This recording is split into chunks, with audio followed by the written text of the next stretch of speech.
Bienvenidos al episodio número 38 del podcast Haciendo Cine. Soy Natanael Miranda y si te gusta contar historias, este episodio es para ti. Hay muchos caminos que te llevarán a convertirte en director de cine. Puede ser estudiar en una universidad de cine, simplemente tomando tu cámara y saliendo a grabar, o tal vez seas una persona inteligente que le gusta aprender a su ritmo sin importar si estás en tu casa o en la playa, si es de día o de noche, y pudiendo realizar tus primeras producciones sin importar el equipo que tengas. Y eso significa que eres parte de Caro Academy. Sea cual sea el camino que elijas o que te funciona mejor, lo importante no es cómo te conviertes en un director de cine, sino las historias que cuentas. Al final de todo, cuando haces una película, lo importante no es la cámara, los lentes o el presupuesto con el que esté hecha, sino la historia y el mensaje que buscas transmitir al espectador. Eso es lo que te va a mover durante todo el tiempo que te tome realizarla. En este episodio del podcast platiqué con Julio Hernández, director de películas como Te Prometo Anarquía y Cómprame un Revólver. Julio nos platicó cómo encuentra las historias para sus películas, cómo ha realizado películas de muy bajo presupuesto y proyectos grandes, así como las ventajas que tienen ambos tipos de producción. Si estás pensando en hacer una película y tienes pocos recursos, este episodio te ayudará a aprovechar tus posibilidades. Bienvenido al episodio número 38 del podcast Haciendo Cine. Disfruta.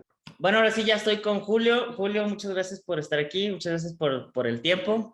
Espero que tengamos una plática bastante interesante, que seguro así va a ser. Y pues yo ya te di una introducción más o menos de quién eres. Seguro mucha gente ha escuchado de tus películas principalmente, pero me gustaría que nos contaras quién eres, de dónde vienes y cómo empezaste en el cine a contar historias, más bien. Ok, hola Nata, gracias por la invitación.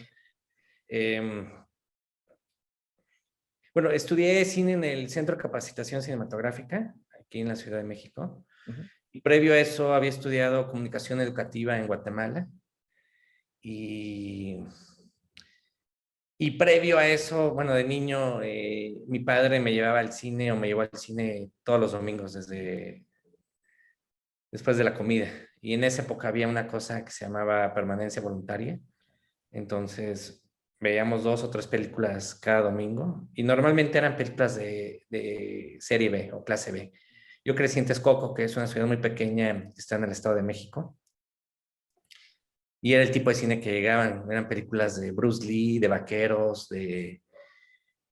sí, de cine negro, ese tipo de cine. Y también mi padre como que le gustaba, es como fotógrafo aficionado, ¿no? Entonces también los fines de semana consistían en ver slides, ¿no? Y estas fotos que se proyectan, ¿no? Como diapositivas de... Diapositivas, justamente. Entonces veíamos diapositivas y creo que de ahí viene un poquito como mi cultura visual. Y bueno, y siempre me consideré desde muy pequeño como alguien que le gustaba como narrar sí, narrar, jugar con las historias y tratar de llevarlas a cabo en mis juegos. Y bueno, de ahí provengo como a grandes rasgos. ¿Cómo fue que decidiste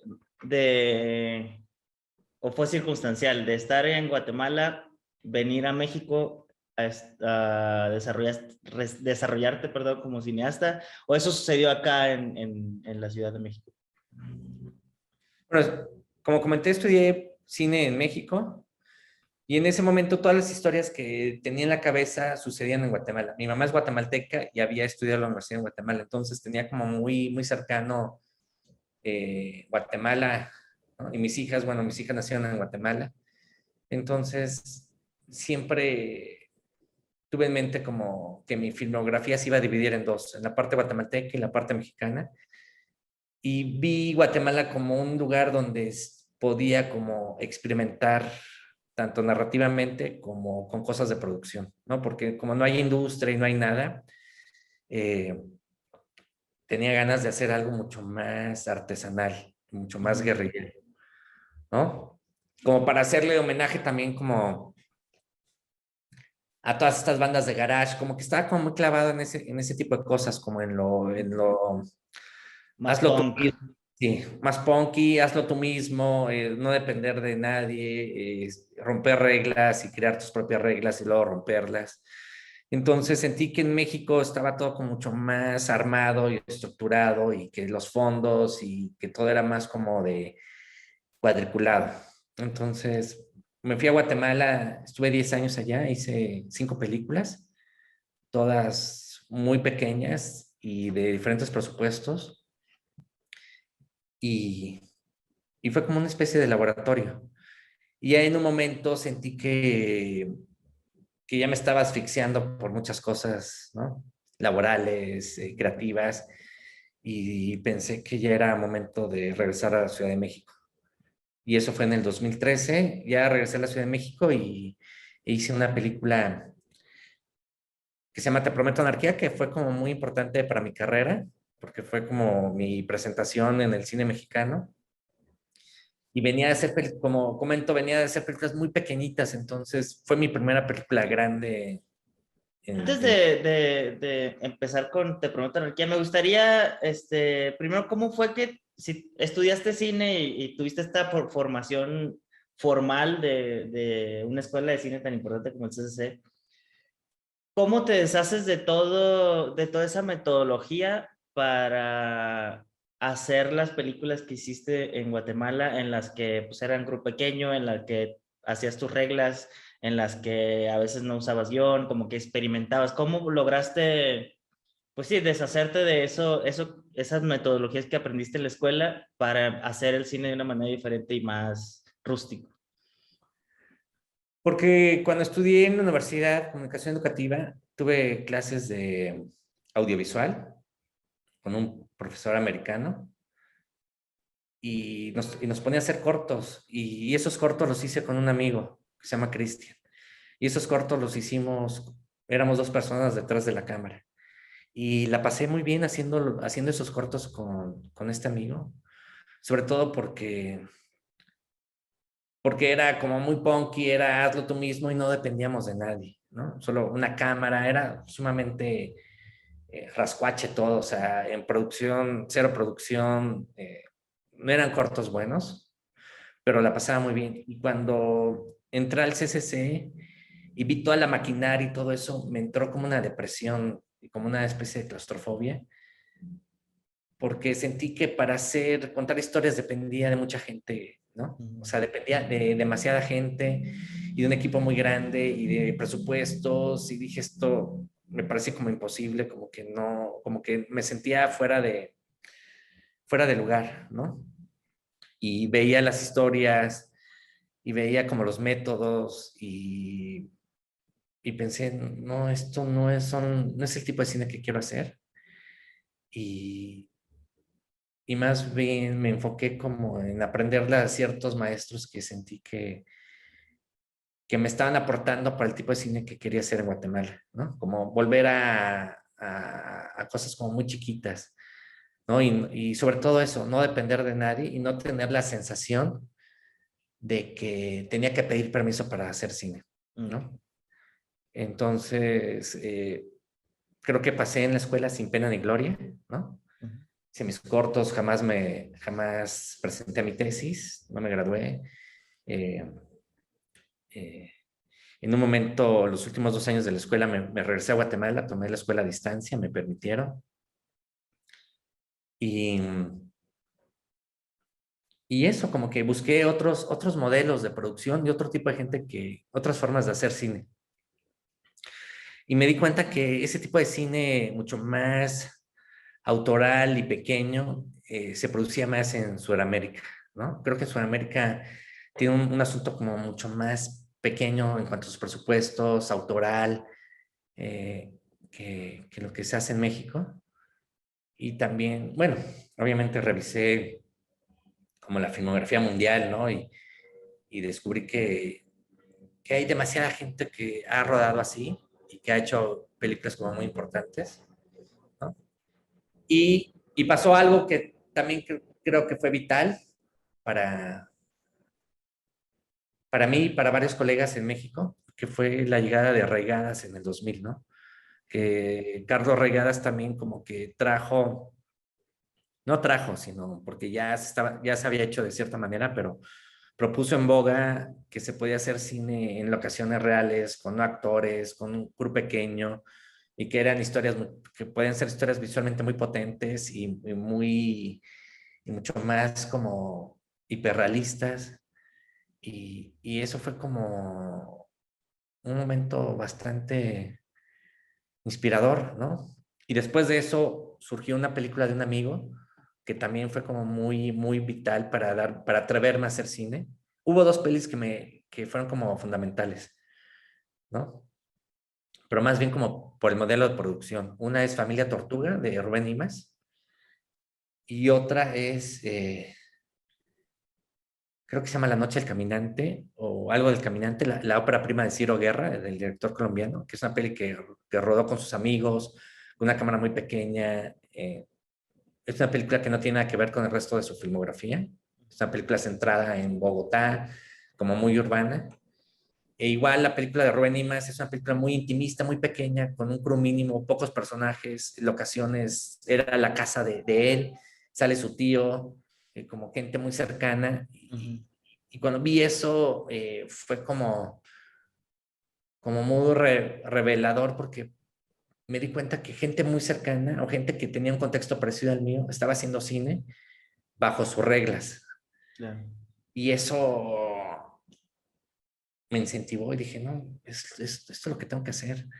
Chao, lo demás, ¿no? ¿Nunca te sentiste limitado de no tener justo el equipo, la gente, todas las herramientas con las que aprendiste en la escuela? No, al contrario, me sentía mejor, porque luego me di cuenta que con el transcurrir del tiempo, estas películas pequeñas que hice o que hacía gente que yo admiraba, iban a los mismos lugares que las películas grandes, que iban a los mismos festivales, que es más, solían ganar los premios principales. Entonces, dije, bueno, entonces hay muchas maneras para llegar al mismo lugar y creo que no solo existe un solo camino, como a veces te enseñan en la escuela, que solo hay un modelo para producir o para narrar.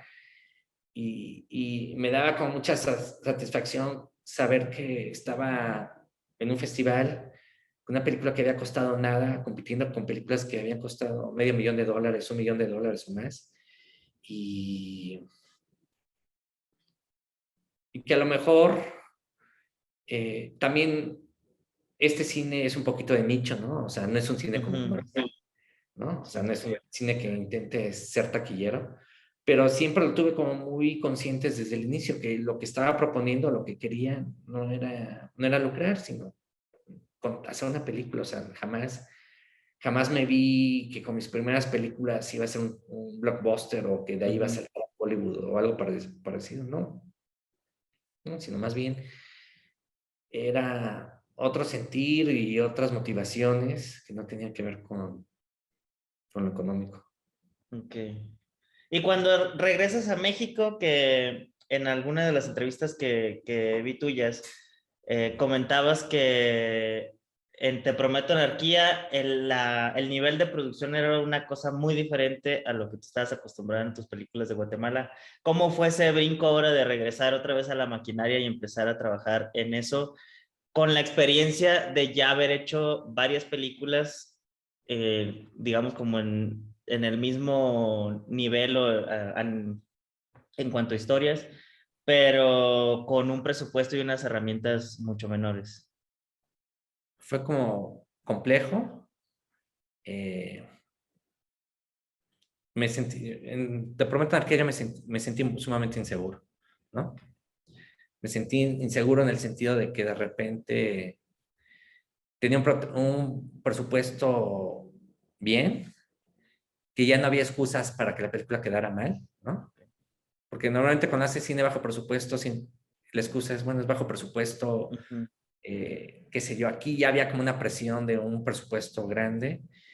Me estaba integrando a una industria, a un país con una tradición cinematográfica mucho más grande que, bueno, de las más grandes de América Latina y de las más importantes del mundo. No sabía cómo me iban a recibir. De repente, o sea, las películas que hice en Guatemala las rodaba en 1 o 2 semanas. Aquí tenía 5 semanas de rodaje. O sea, me cansé físicamente, me sentía cansado. Hice películas en Guatemala con entre 5 a 15 personas. Aquí el crew era de 60 o 70 personas.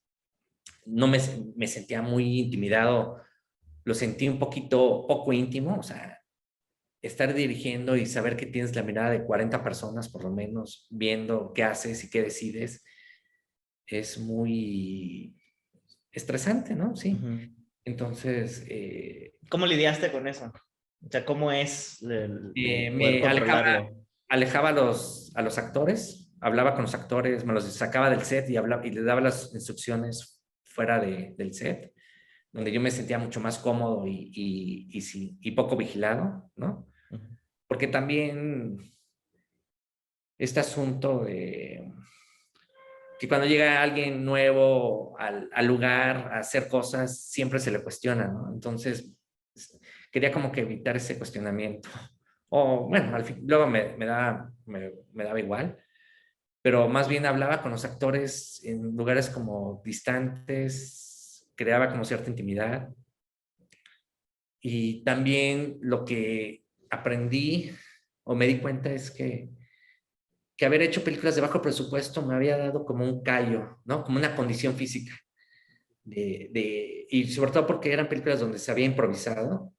Entonces tenía como que un músculo en la cabeza de la improvisación y de poder atacar problemas y resolver problemas como en poco tiempo y sin dejar de pensar en la narración, ¿no? Pensando siempre como en los personajes, cuál es el conflicto, hacia dónde vamos, la importancia de la locación, o sea, como valores que son muy como del cine de bajo presupuesto.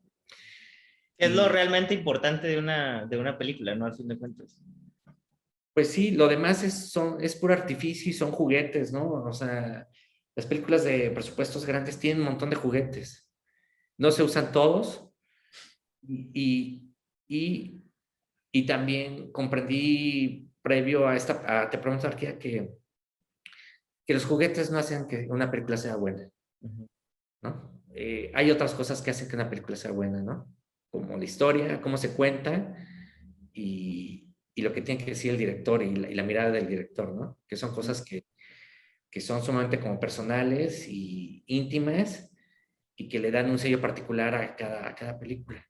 Entonces, al final, me sentí más cómodo y sobre todo que en estas películas de bajo presupuesto que hice en Guatemala, siempre estuve acompañado de María Seco, de la fotógrafa, que estudió conmigo en México. Y aquí, en Te Prometo la Anarquía, ella me acompañó y ella como que me protegió mucho, ¿no? O sea, como que habló con el crew, les explicó cómo era mi método, que por favor confiaran, porque a veces se sacaban de onda de que no usaba el guión, Ujú. y habíamos seteado la cámara en un lugar y en el momento decidía cambiar la locación y girar la cámara y ver hacia otro punto. Entonces, como la gente se asustaba un poco y María fue como muy, como protectora de ese estilo, ¿no? Y les dijo, así se va a hacer porque así lo decidió él y yo confío en él y he trabajado con él y lo vamos a hacer y punto, Ujú. ¿no?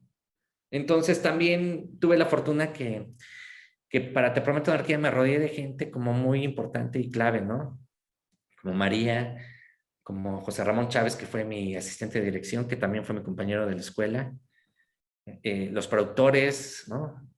Sandra Gómez y Max Cruz, que son de Interior 13, que ellos suelen ser programadores y traen películas a México, ay, se me fue, distribuidores de cine de autor, ¿no? Entonces también como que estaban como que más cercanos a este modelo o a este tipo de cine. Sí.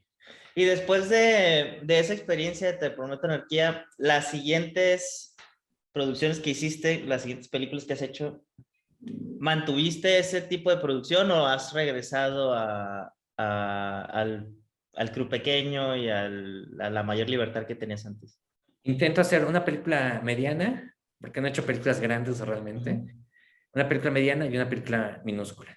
sea, después de Te Prometo Anarquía, hice una película con unos amigos, unas amigas más bien, en Costa Rica, que se llama Se Escuchan Aullidos, que le hicimos con $20,000 en rodaje en 14 días de llamado, ¿no? Luego, después de esta película, hice una película que es la más grande que he hecho, que se llama Compramos un Revólver, ¿no? Que tuvo un presupuesto más holgado. Y después de Compramos un Revólver, hice una película muy chiquita que rodé en una semana con 4 personas, con mi hija, que costó el rodaje, se usó $120,000, ¿no?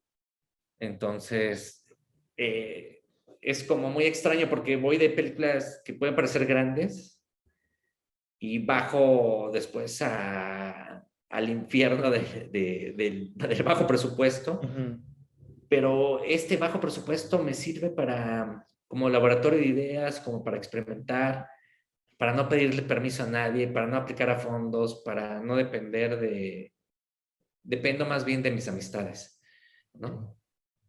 A veces cuando haces películas más grandes, necesitas como la intervención o el apoyo o hacer sociedad con productores, ¿no? Y ya cuando hay más productores, pues las ideas se tienen que autorizar y más que sean amigables o no, hay una responsabilidad, ¿no? Y, y en este cine de bajo presupuesto o estas películas como diminutas, la responsabilidad es mía, entonces no tengo que pedir permiso, no tengo que avisar o no tengo que consultar y eso me gusta también, ¿no? O sea, sé que, sé que no va a ser una película perfecta, que va a tener como sus errores o sus detalles, pero aún así con esos errores y detalles sé que la película va a ser como particular, ¿no? Y eso me interesa. ¿Y cómo decides, o sea, decides que la que sigue va a ser una película mediana y buscas la historia, o tienes las historias y vas decidiendo si a esa historia la vas a hacer grande, o la misma historia te va diciendo que es una película que necesita mucho más presupuesto o es una película que tú puedes hacer solo? ¿Cómo manejas eso, esa decisión del tamaño del proyecto? Sí, tengo como un banco de ideas, tengo como sinopsis y a veces guiones de cosas que quiero hacer. Y cuando siento que necesito ya rodar algo y que no quiero como esperarme en los fondos y seguir toda esa burocracia, veo qué ideas tengo y las voy adaptando al presupuesto, ¿no? O sea, pienso, esto lo puedo hacer con $100,000, sí. Pero para hacerlo con $100,000 tenemos que ser 5 personas en una semana. Sí, y entiendo que puede sonar como extraño, pero este tipo de cine a veces, en mi caso, lo puedo hacer porque no tengo guión. A veces cuando tienes guión, como que tienes muchas ataduras, tienes que seguir como un mapa muy preciso, ¿no? En cambio, cuando no tienes guión, de repente se te queda una locación y vas pensando cosas y vas resolviendo. Es como un viaje, como cuando te vas de viaje de ruta, de carretera de aventón, y no sabes dónde vas a parar, no sabes dónde vas a comer, pero tratas que todos tus paradas sean como alucinantes, sean como vitales, y lo mismo pasa con este tipo de cine. Y me gusta como alternar, ¿no? Este tipo de películas, de una grande a una pequeña. Porque ya cuando haces una grande o haces una película medianamente grande, como que de repente hay expectativas de lo que sigue, ¿no? Cómo la vas a reventar o no, Sí. y qué sé yo, y lo que sigue. Y al hacer una película chiquita es como quitarte esa presión y como decir, no, eh, la única persona que me puede presionar soy yo, ¿no? Sí. Y, y lo que tengo como meta es tener una filmografía muy grande, ¿no? Amplia. O sea, me gustaría llegar a tener 20 películas, mínimo, ¿no? Llevo 8. Y para eso tengo que hacer varias, y porque siento que cuando es una filmografía amplia, por lo menos una o dos películas van a ser buenas. Sí. Hay más probabilidad, hay más probabilidades que una o dos películas sean muy buenas, ¿no? Todavía no he llegado a eso. Y porque también tengo esa fijación que para mí eso de hacer cine no es un hobby, ¿no? Claro. O sea, no es un hobby. ¿Y qué tengo que hacer para que no sea un hobby? Pues hacer películas constantemente y tratar de vivir de eso, ¿no? O sea, si hago una película cada 10 años o cada 7 años, en mi caso yo lo sentiría como que no es mi profesión, o sea, me dedico a hacer otra cosa y cada 10 años Sí. hago una película y yo quiero sentir que mi vida gira en torno a hacer películas y a contar historias y entonces sí, de no parar y, y de apostar, ¿no? Creo que Claro, sí, a estar constantemente haciendo y contando y justo hacer cine por el gusto de contar las historias y de hacer películas, ¿no? sí, y de vivir de eso y tener la mente ocupada en lo que te gusta, ¿no? Como que no renunciar a lo que te gusta y ser consecuente con eso, ¿no? Sobre todo. Ahorita estabas hablando sobre lo que sucede cuando trabajas sin guión. ¿Cómo manejas o cómo cuentas una historia que estás construyendo sin guión? O sea, supongo que tienes la idea de hacia dónde vas y todo, pero con tantas variantes, ¿cómo logras al final tener una película con una historia que se cuenta bien? Porque muchas veces te puede, en esa improvisación o en esa pérdida, o en esa libertad, digamos, la gente también se puede perder. ¿Cómo evitas perderte en ese camino? Pienso mucho en el conflicto, o sea, pienso en un conflicto y es lo que me rige, ¿no? ¿Cuál es el conflicto de esta historia? Y cómo el conflicto mueve a mis personajes y si al final de la película lo resuelven o no. Normalmente no lo resuelven en mis historias. Y otra cosa es que trato de no poner muchos diálogos. A veces cuando improvisas y los actores improvisan empiezan a dialogar y hablar y hablar, hablar y sucede algo que es muy particular, es que se repiten constantemente la misma idea y se diluye, o sea, se van por la tangente, hablan de otras cosas. Entonces trato que sean como, en el primer ensayo como que hablen mucho y luego como que voy quitando diálogos y centrándome y tratar que ciertas cosas se digan más bien por imágenes o por silencios, ¿no? En las películas de Guatemala usé mucho como el fuera de cuadro, ¿no? Mis personajes, había un diálogo, grababa el diálogo, pero grababa a la otra persona, al otro personaje, escuchando el diálogo. Y eso me permitía como editar ese diálogo, o sea, como que, o a ese diálogo darle un significado diferente a lo que están diciendo a través de la mirada del actor que solo está escuchando. Y creo que esa es una clave de la actuación, ¿no? O sea, a veces uno piensa que es más importante cuando se habla, cuando un personaje habla, y creo que no, creo que es más importante el personaje que está escuchando al que habla.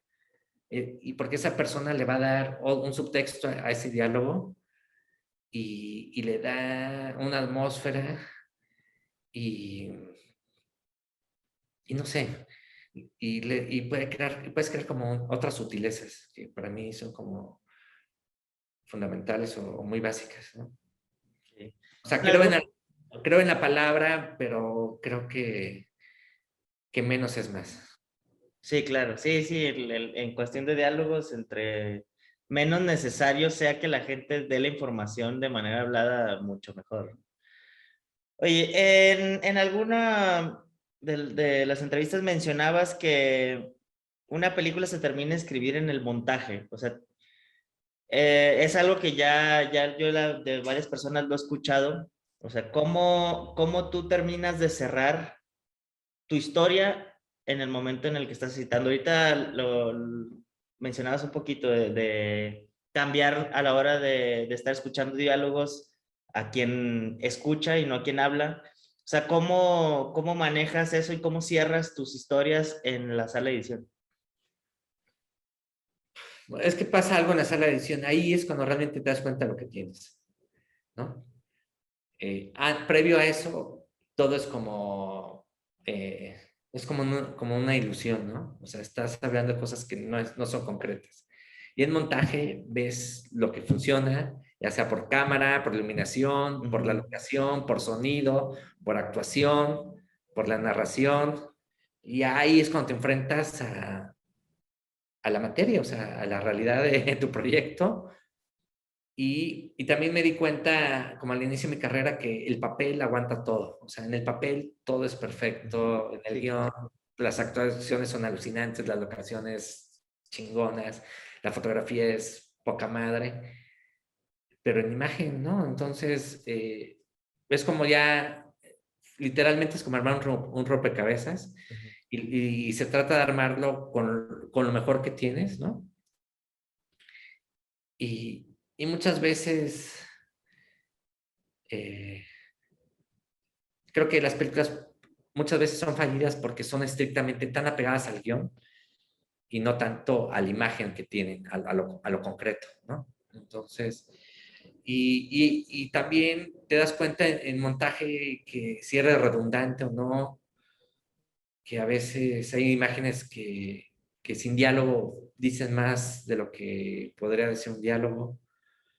Y también en montaje te das cuenta que si la película es soportable, ¿no? O sea, si realmente es soportable, o sea, si realmente esta hora y 20 que tienes parece hora y 20 o parece menos, o si esta hora y 20 parecen 3 horas, ¿no?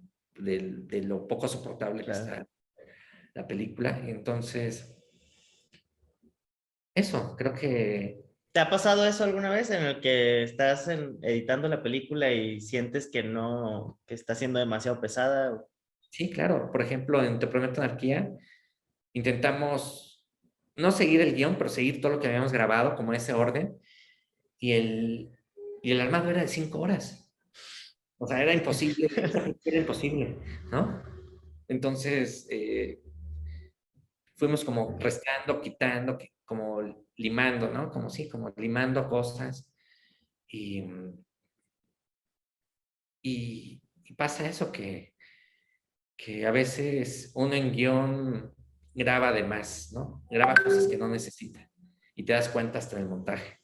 Te das cuenta que que hay 2 secuencias que por más que te haya costado mucho, que fueran muy caras, entorpecen la No narración funciona. visual y que la historia se puede contar sin eso. Ujú. Y entonces, pues chao, ¿no? Sí, hay que aprender a desprenderse de ese tipo de imágenes, ¿no? Con tal de que la historia se cuente mejor. Así es. Mm. Oye, ¿y cómo eliges las historias que vas a contar en tus películas? ¿Cómo es ese proceso tienes un banco de ideas, pero cómo vas llenando ese banco? ¿Tú, situaciones que te pasan, historias que conoces, o cómo eliges la historia que vale la pena transformarla en una película? Normalmente cuando ya estoy rodando una película, ya estoy pensando en la siguiente. O sea, ya cuando estoy en el rodaje de una película, mi sensación es, esta película ya está hecha. O sea, Ok. ya zarpó el barco. O Ya sea, es cuestión de tiempo. ya es, ajá. Y ya tengo que empezar a pensar en lo que viene, porque como intento hacer una película cada 2 años, ¿no? Entonces tengo que estar ahí como... Y me baso en muchas cosas, como en experiencias mías o emociones, en cosas que escucho de amigos o gente que conozco que me comenta. Y, y soy como, intento estar como rastreando, o sea, estoy como escarbando mucho en las redes, en internet, buscando historias. Me muevo en bicicleta o camino mucho, entonces me gusta perderme en la ciudad, o en las ciudades que voy, como perderme, llegar a lugares que jamás llegaría, Sí. y ver aquí a qué personajes me encuentro y qué atmósferas veo y ver de qué manera. Y cuando me encuentro estos personajes o estos lugares, digo, aquí sería padre tal historia. Y me regreso. Y una vez voy pensando en la historia o en los personajes o en una locación, intento empezar como a enfocarme en cuál sería el conflicto. O sea, ¿qué pasaría aquí? O sea, ¿cuál sería el problema de este personaje? O qué conflicto podría suceder en esta locación, ¿no? Y empiezo como sí, a diseñar cosas y no sé, Nata, porque, o sea, al escucharme siento que estoy hablando de una fórmula, pero creo que a la vez que no tengo una fórmula, sino más bien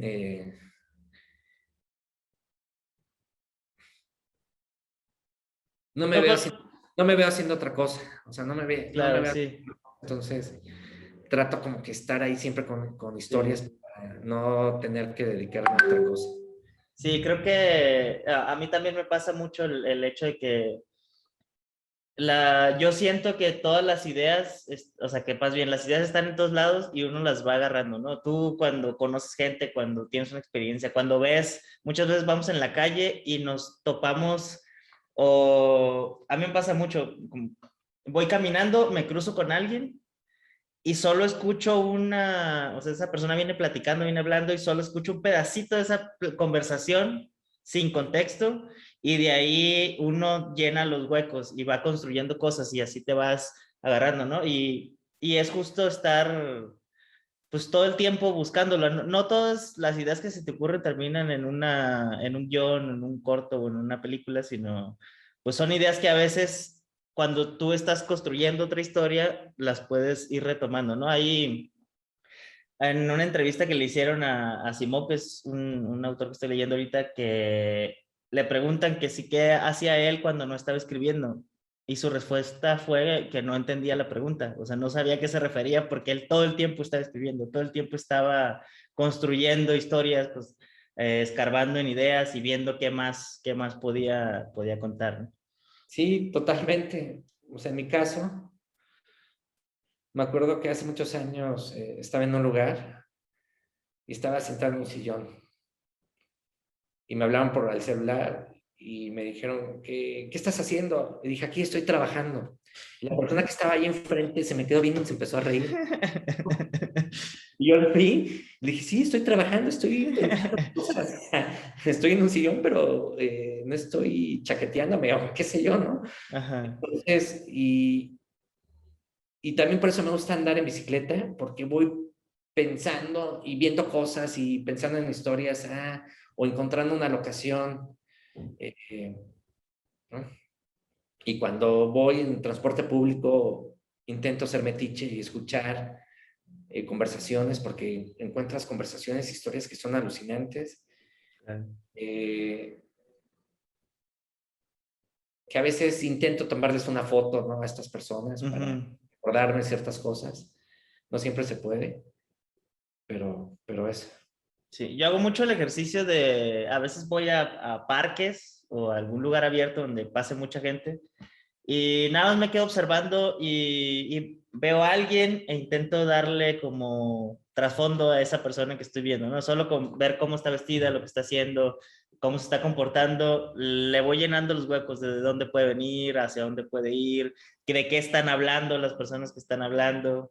Y a veces hasta me he encontrado con que, no sé, veo una pareja y de pronto le voy dando sentido a que están discutiendo, que está pasando algo, y de pronto hay una discusión real y como que me doy cuenta que no estaba tan lejano a lo que me estaba imaginando de lo que realmente estaba pasando. Y creo que es un ejercicio muy interesante como también para estar ejercitando el Sí, músculo. esos ejercicios son como fundamentales, ¿no? Cuando daba clases, mandaba a los alumnos o a los talleristas a los parques a sentarse y escuchar historias.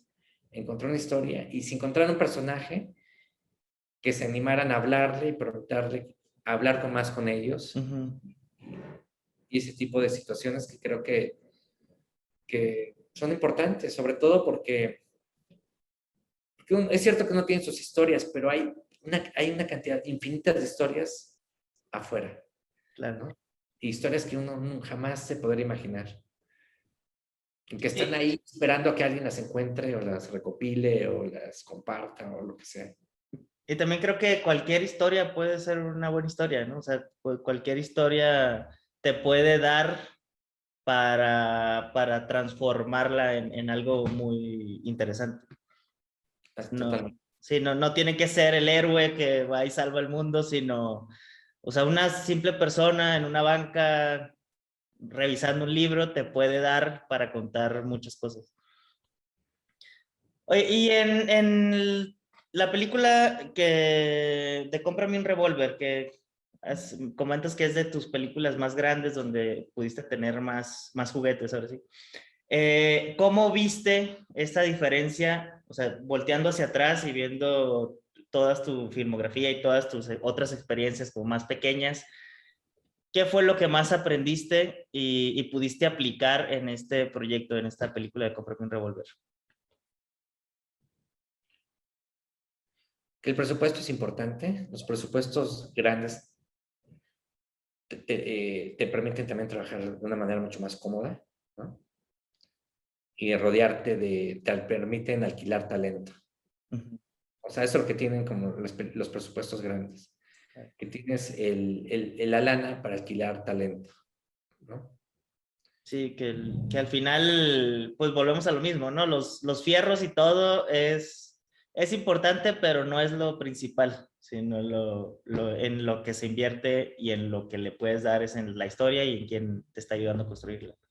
Y también lo disfruté mucho porque por primera vez escribí algo que no estaba pensando en producción, que todo lo que escribía sabía que se iba a hacer, ¿no? Escribí una secuencia, puse 100 extras, hay 100 extras, hubo 100 extras. Apareció un helicóptero, apareció el helicóptero.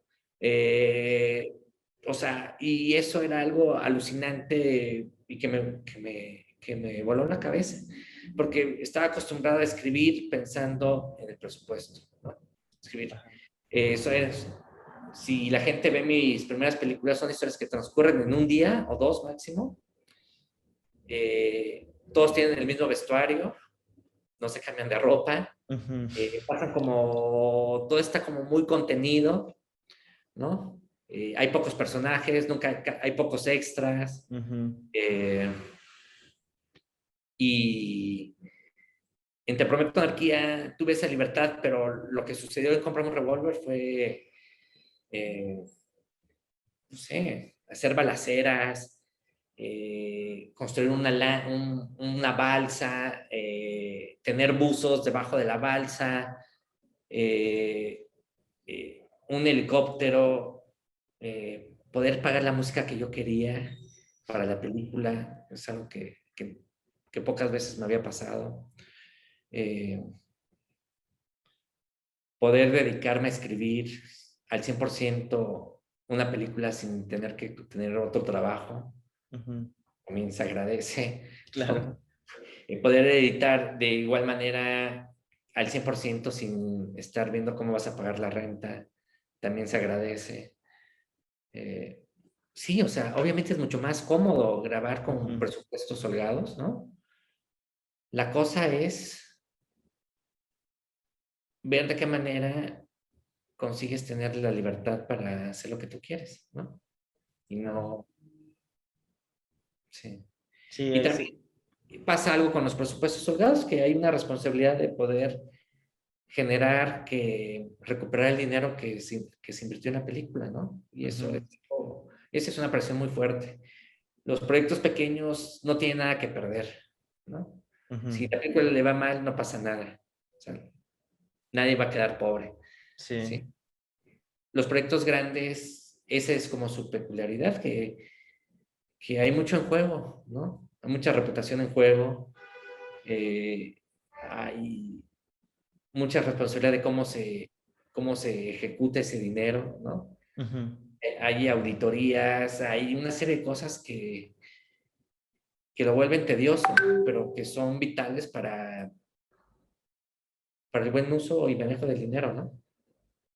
¿Y cómo encuentras ese punto medio entre que tú quieres decir lo que necesitas decir y contar la historia que quieres, pero tienes la responsabilidad de que la película se vea y que una gran cantidad de gente vaya a verla, a ver esa película? ¿Cómo encuentras ese punto medio entre, obviamente, no hacer un proyecto comercial en el que tú no estás abriéndote y contando tu historia, pero a la vez hacer algo que tenga una apertura más, o sea, un enfoque más comercial, digamos.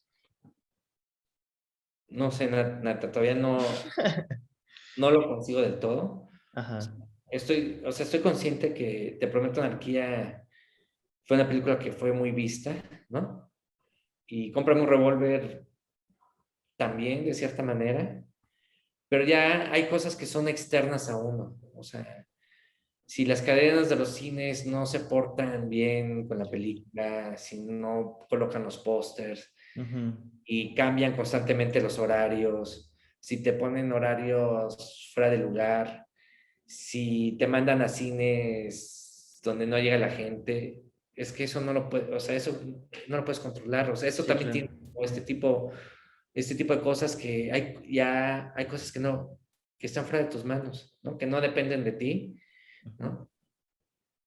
Eh, sí, Te Prometo que estuvo en Netflix, creo que ahí fue un escaparate que mucha gente la vio. Estuvo 4 años, o casi Uh-huh. 5. No sé cuánta gente la vio porque no son datos que te comparten, ¿no? Pero por la gente que me escribía de otros lugares que la había visto, me di cuenta que tuvo como, eh, sí, como un recorrido bastante sano, ¿sí? Eh, Creo que en mi caso mi cine está tiene como una especie de punto medio, ¿no? Entre que es cine de autor o cine de búsqueda, pero a la vez dialoga bien con el público o con un cierto tipo de público, ¿no? Que son como personas más jóvenes, al parecer, ¿no? Tengo películas que sí son como más radicales, pero sé que esa era la intención, ¿no? Uh-huh. Eh, y, y lo que te comento que ahí no sabes, o sea, realmente no tienes los datos, o sea, Cómprame un revólver, estuvo en cines en Francia, en Suiza, en Brasil, no, y no hay datos, así que, o no me han compartido los datos para saber qué tal le fue, ¿no? Ok. Eh, sí.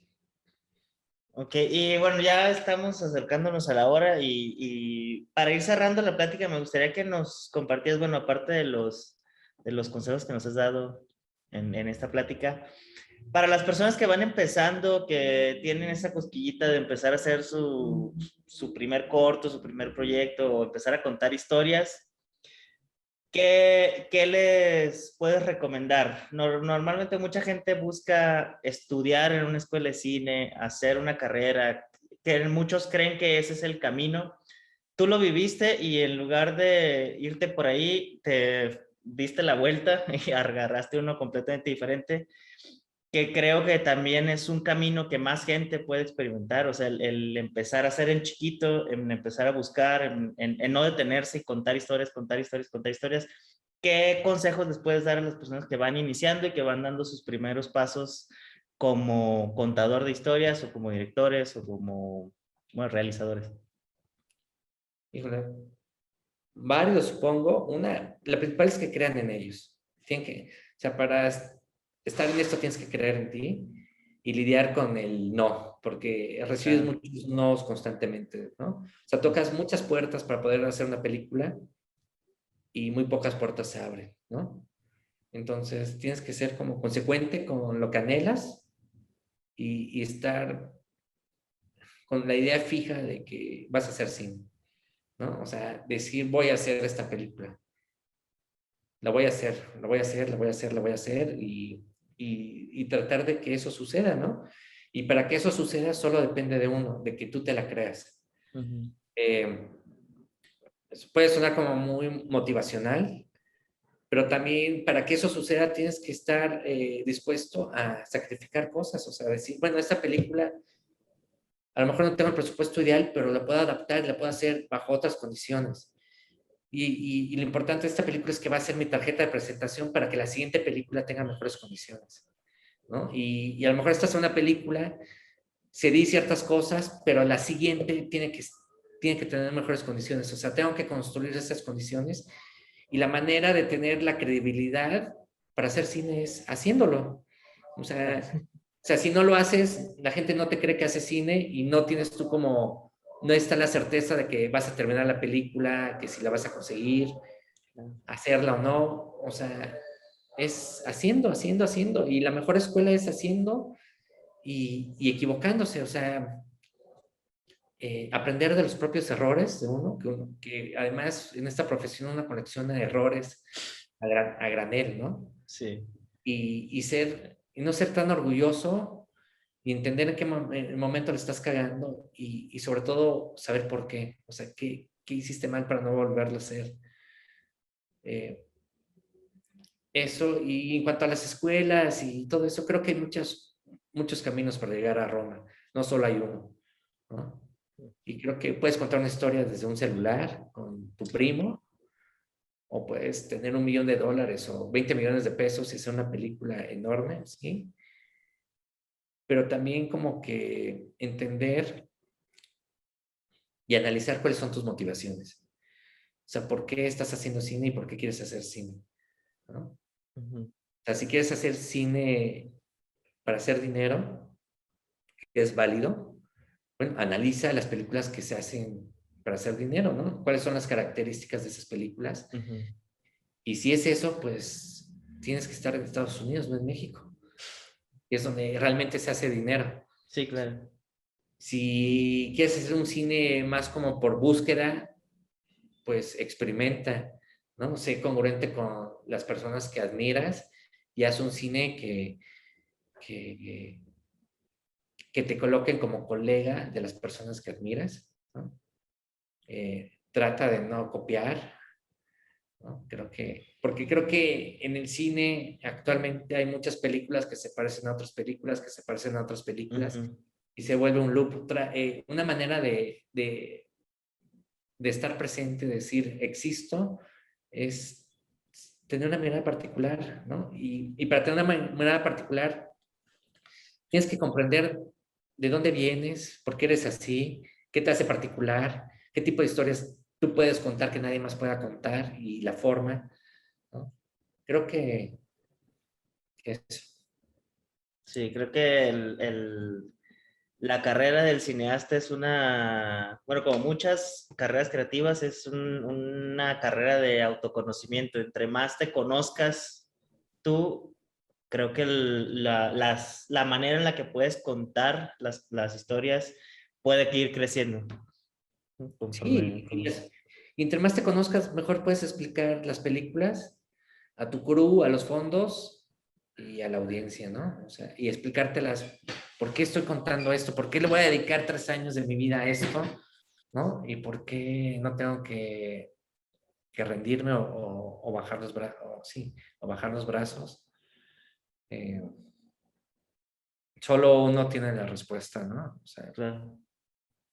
¿Y qué sigue? ¿En qué estás trabajando ahorita? Dices que haces una película cada 2, 3 años. ¿En qué estás desarrollando ahorita lo que nos puedas contar? Estoy a punto de rodar, bueno, no a punto, a lo mejor en enero o febrero hago mi 9ª película, se llama El día es largo y oscuro, es una película de vampiros. Me voy a apropiar del género, van a actuar mis hijas y es de unos vampiros que no quieren ser vampiros. Vale.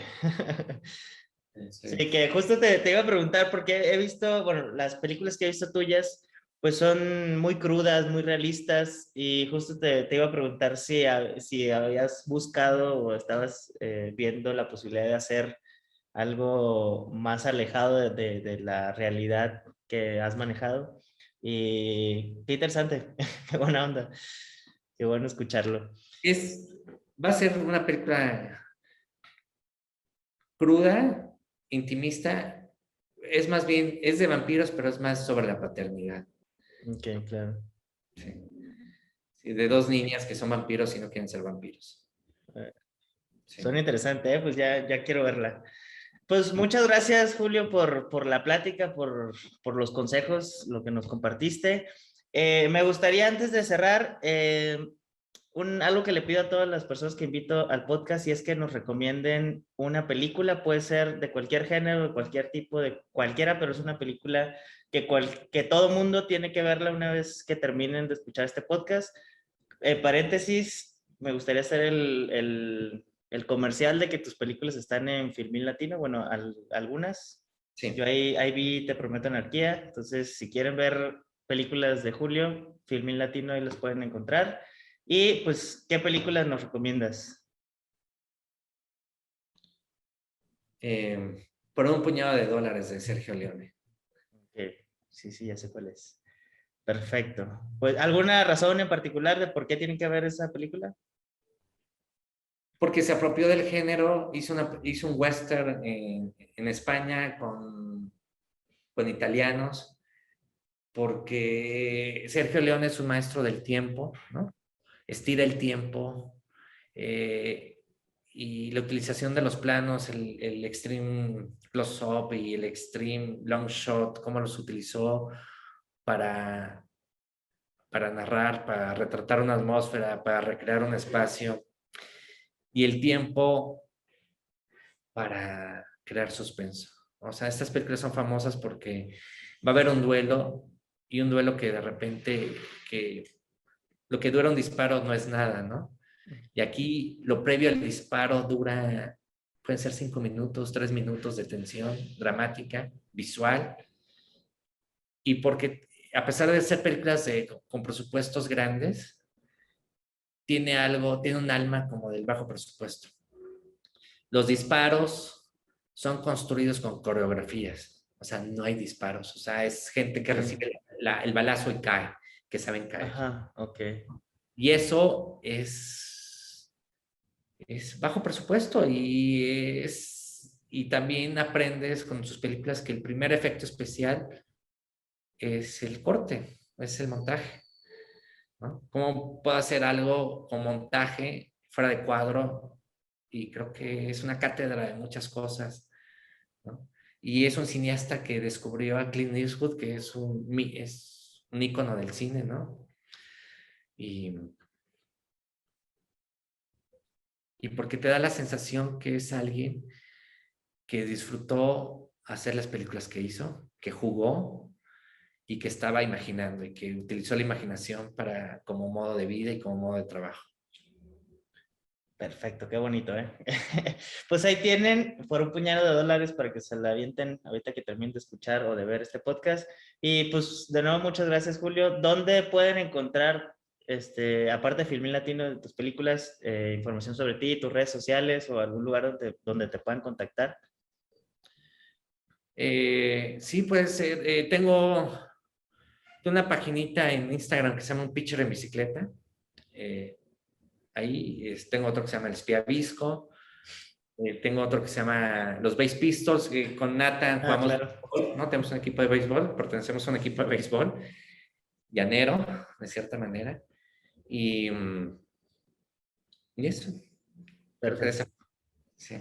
Pues ahí te pueden encontrar. Pues de nuevo, gracias. Y pues gracias también a todos los que vieron o escucharon este episodio. Espero les haya sido interesante, entretenido y que les haya aportado bastante. Y pues nada, nos vemos en el siguiente episodio. Julio, muchas gracias de nuevo. Nos vemos. Estamos. Un abrazo. Nos vemos el domingo.